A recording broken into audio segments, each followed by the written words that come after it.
Let's explore Alappuzha. നമ്മൾ സിനിമകളിൽ കണ്ടിട്ടുള്ള ആലപ്പുഴ അല്ലാണ്ട് ആലപ്പുഴയ്ക്ക് ഒരു സിറ്റി വേർഷൻ ഉണ്ട്. സിറ്റി വേർഷൻ ഉണ്ടെന്ന് ഞാൻ പറയാൻ കാരണം നമ്മൾ സിനിമകളിൽ ഫോക്കസ് ചെയ്യാറ് കുട്ടനാട്, താറാപറ്റങ്ങൾ, കുറെ കായല്, അങ്ങനെ കുറെ സീൻസ് അല്ലേ നമ്മൾ കാണാറ്. ഇത് തന്നെയായിരുന്നു ആലപ്പുഴ എത്തുന്ന വരെ എന്റെയും മൈൻഡിലുള്ള ആലപ്പുഴ. പക്ഷെ ഞാൻ എത്തിയ സമയത്ത് എന്റെ എല്ലാ ഊഹങ്ങളും തെറ്റിയിട്ടാണ് ഞാൻ ഇവിടേക്ക് എത്തിയത്. അതായത് ഒരുപാട് ബ്യൂട്ടിഫുൾ ആയിട്ടുള്ള സ്ഥലം, പിന്നെ നഗരം, അതായത് സിറ്റീസ് കുറെ ഉണ്ട്. പിന്നെ ഈ അടുത്ത് നമ്മുടെ പണി കഴിഞ്ഞിരിക്കുന്ന പാലം, ഇതൊക്കെ നൈറ്റ് ഭയങ്കര രസമാണ് കേട്ടോ കാണാൻ വേണ്ടിയിട്ട്.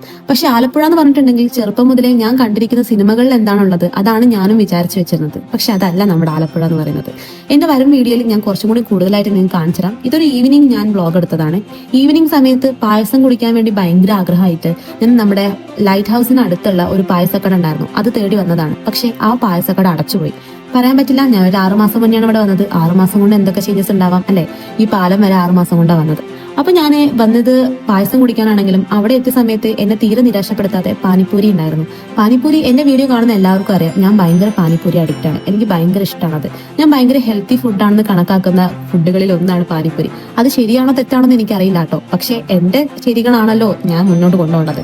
എനിക്ക് ഭയങ്കര ഇഷ്ടമായതുകൊണ്ട് തന്നെ എനിക്കത് ഒരിക്കലും ഒഴിവാക്കാൻ പറ്റാറില്ല. ആലപ്പുഴ വന്ന സമയത്ത് തന്നെ എനിക്ക് നല്ല പാനിപ്പൂരി കിട്ടി. എറണാകുളം എനിക്ക് മിസ് ചെയ്തത് നല്ല പാനിപ്പൂരി ആയിരുന്നു. കോഴിക്കോട് നല്ല പാനിപ്പൂരി കിട്ടാറുണ്ട് കേട്ടോ. പക്ഷെ അതിനേക്കാൾ വേറൊരു ഡിഫറെന്റ് ടേസ്റ്റിലാണ് എനിക്ക് ആലപ്പുഴ പാനിപ്പൂരി കിട്ടിയത്. ഈ പാനിപ്പൂരി എല്ലാം കഴിച്ചതിന് ശേഷം ഞങ്ങള് വീട്ടിലേക്ക് മടങ്ങാൻ ഒരു ഉദ്ദേശം ഉണ്ടായിരുന്നില്ല. അതുകൊണ്ട് തന്നെ കുറച്ച് ബീച്ചിൽ പോയിട്ട് ബീച്ചിലെ കാറ്റൊക്കെ അടിച്ച് അവിടെ ചില്ല് ചെയ്യാന്ന് കരുതി. അവിടെ നോക്കിയ സമയത്ത് ഒരുപാട് ആളൊന്നും ഉണ്ടായിരുന്നില്ല. ഭയങ്കര കാം ആൻഡ് ക്വയറ്റ് ആയിട്ടുള്ള ബീച്ച്. കോഴിക്കോടായിരുന്ന സമയത്ത് ഇത്രയും കാം ആൻഡ് ക്വയറ്റ് ആയിട്ടുള്ള ബീച്ച് എനിക്ക് കാണാൻ വേണ്ടി പറ്റിയിട്ടില്ല കേട്ടോ. കാരണം നമ്മൾ കോഴിക്കോട്ടുകാർക്ക് ബീച്ച് ഒരു വികാരമാണ്. ഇവിടെ ആലപ്പുഴക്കാർക്ക് വികാരമല്ല എന്നല്ല, ഇന്ന് ചിലപ്പം എല്ലാവരും വർക്കിംഗ് ഡേ ആയതുകൊണ്ടായിരിക്കാം ഇവിടെ കാണാത്തത്. ഞാൻ എന്തായാലും ബീച്ചിലേക്കൊക്കെ പോയി അവിടെ നിന്ന് എൻജോയ് ചെയ്ത്. നമുക്ക് ഈ തിരമാല കാണുന്ന സമയത്ത് നമ്മുടെ പ്രശ്നങ്ങൾ എന്തൊക്കെ നമ്മൾ തിരമാലയിൽ കമ്മ്യൂണിക്കേറ്റ് ചെയ്യുന്നത് പോലെ എനിക്ക് ചിലപ്പം കണക്ട് ചെയ്യാറുണ്ട്. നിങ്ങൾക്ക് അങ്ങനെ കണക്ട് ചെയ്യാറുണ്ടോ?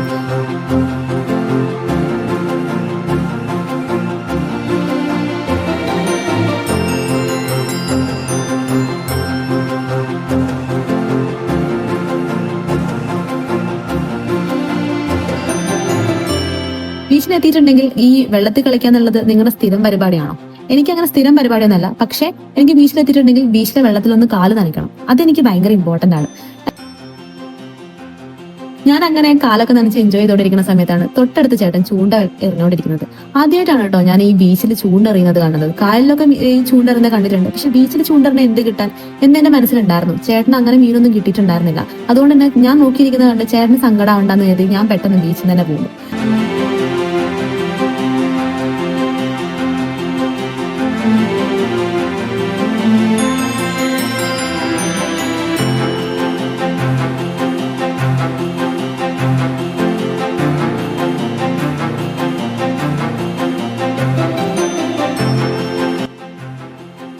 ഇതെല്ലാം കഴിഞ്ഞതിന് ശേഷം ചായ കുടിക്കാന്ന് കയറി ശരവണ ഭവനിലേക്ക് വന്നു. ശരവണ ഭവനിൽ വന്ന സമയത്ത് ചായയും പത്തിരിയാണ് ഞാൻ ഓർഡർ ചെയ്തത്. ആ പത്തിരി വൻ പരാജയമായിരുന്നു. പക്ഷെ അതിനനുസരിച്ച് ചായ ഭയങ്കര ഹിറ്റ് ആയതുകൊണ്ട് അത്ര സങ്കടം തോന്നിയില്ല. ചായ കുടിച്ച് വീട്ടിലേക്ക് മടങ്ങാന്ന് കരുതി. ഒരു മഴയൊക്കെ ഞാൻ എക്സ്പെക്ട് ചെയ്തിരിക്കുകയാണ്. പക്ഷെ മഴ പെയ്തില്ല. മഴ പെയ്തിരുന്ന ശരിക്കും ഞാൻ പെട്ടുപോയനെ. കാരണം ഞാൻ ഓപ്പൺ ഏരിയയിൽ ഇരുന്നിട്ടാണ് ചായ കുടിക്കുന്നത്. ചായ ഒക്കെ ആസ്വദിച്ച് കുടിച്ച് അന്നത്തെ യാത്ര അവസാനിപ്പിച്ച് വീട്ടിലേക്ക്.